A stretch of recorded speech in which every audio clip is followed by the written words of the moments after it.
एक ऐसी जगह जहां मरने के बाद होती है लड़का लड़की की शादी।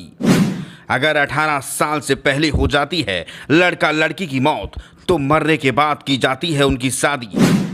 हाल ही में चंदापा और शोभा के मरने के 30 साल बाद हुई उनकी शादी। मरने के बाद की जाने वाली शादी को कहते हैं प्रेत कल्याणम। जानिए इस अनोखी शादी का रहस्य।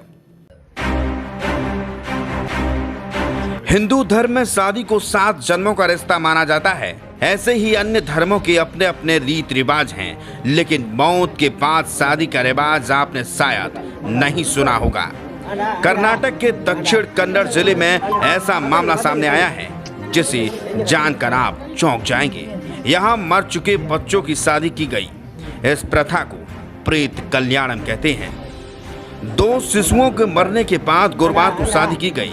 उनके माता पिता का मानना है कि शादी से दोनों की आत्माएं हमेशा के लिए खुश रहेंगी।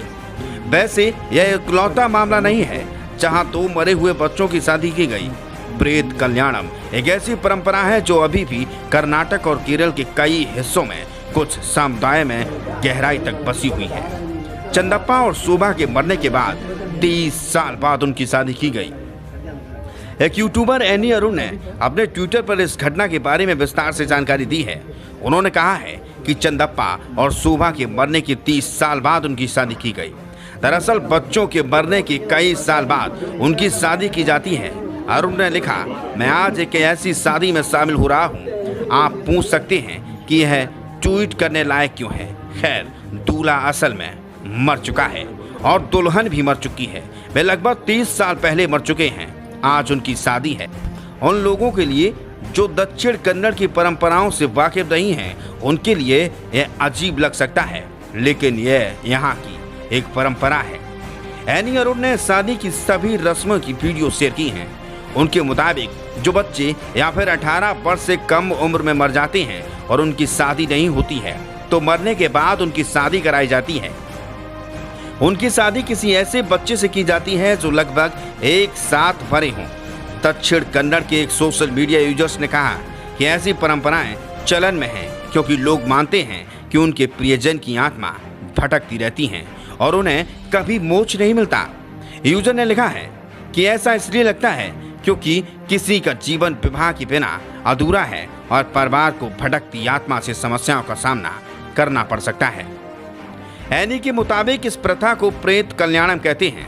उन्होंने लिखा है, अब आप सोच रहे होंगे कि मरे हुए लोगों की शादी तो आसानी से हो जाती होगी, लेकिन ऐसा बिल्कुल नहीं है। इस दूल्हे के परिवार ने एक दुल्हन को इसलिए रिजेक्ट कर दिया था क्योंकि वो दूल्हे से कुछ साल बड़ी थी। उन्होंने बताया कि यह शादी बिल्कुल वैसे ही होती है जैसे किसी जिंदा व्यक्ति की होती है। इसमें सगाई समारोह से लेकर चुटकुलों और हंसी से भरी सभी रस्में होती हैं। यूट्यूबर ने बताया कि इस शादी में रोका, सगाई, बरमाला, मंगलसूत्र, फेरे जैसी सभी रस्में थीं। सारी रस्में दोनों पक्षों ने निभाई। वीडियो में देख सकते हैं कि दूल्हा और दुल्हन के बैठने के लिए कुर्सियां लगाई गई हैं, लेकिन उन कुर्सियों पर कोई है नहीं। सफेद चादर से कुर्सियों को ढका गया है।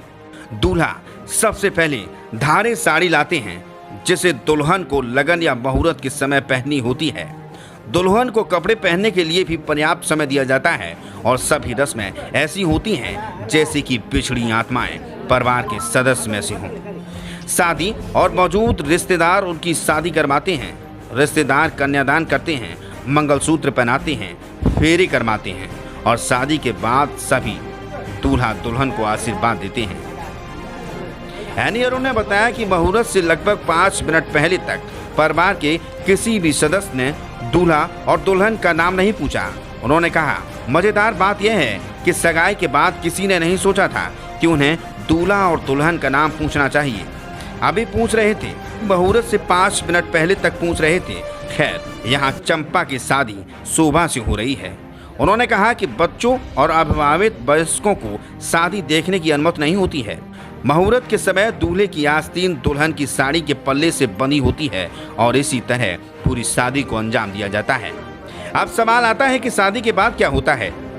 दुल्हन शादी तक दूल्हे के दाहिने ओर बैठती है, लेकिन शादी के तुरंत बाद दूल्हे के बाईं ओर शिफ्ट हो जाती है। दुल्हन स्थायी रूप से दूल्हे के बाईं ओर ही रहती है और वे अपनी शादी के बाद वही पैटर्न फॉलो करते हैं। यहाँ भी नवविवाहितों को पैसे देने की परंपरा निभाई जाती है। एक व्यक्ति को रखा जाता है जो शादी में कपल को मिलने वाले पैसे को जोर जोर से चिल्लाकर बताता है। एक बार जब वे परिवार के सभी सदस्यों से आशीर्वाद प्राप्त कर लेते हैं तो युगल सभी दिशाओं से देवताओं का आशीर्वाद लेने के लिए बाहर निकल जाते हैं। यानी अब दुल्हन दूल्हे के घर में प्रवेश करने के लिए पूरी तरह तैयार हो जाती है और जोड़े का स्वागत भव्य आरती के साथ किया जाता है। इसके बाद दुल्हन का परिवार अपनी बेटी की जिम्मेदारी दूल्हे के परिवार को सौंप देता है। अरोड़ ने अंत में बताया, शादी के बाद आखिर में बहुत ही लजीज खाना था, जैसे हर शादी में होता है। उन्होंने लिखा, हम यह मानते हैं कि मरे हुए भी हमारे बीच आत्माओं के रूप में रहते हैं। जिस तरह माता पिता अपने जीवित बच्चों की देखभाल करते हैं, वे मरे हुओं के लिए भी ऐसा ही करते हैं, ताकि वे आत्मिक संसार में एक अच्छा जीवन व्यतीत करें। व्यक्तिगत रूप से मुझे लगता है कि यह माता पिता के लिए एक तरह का सुकून भी देता है। Bureau report.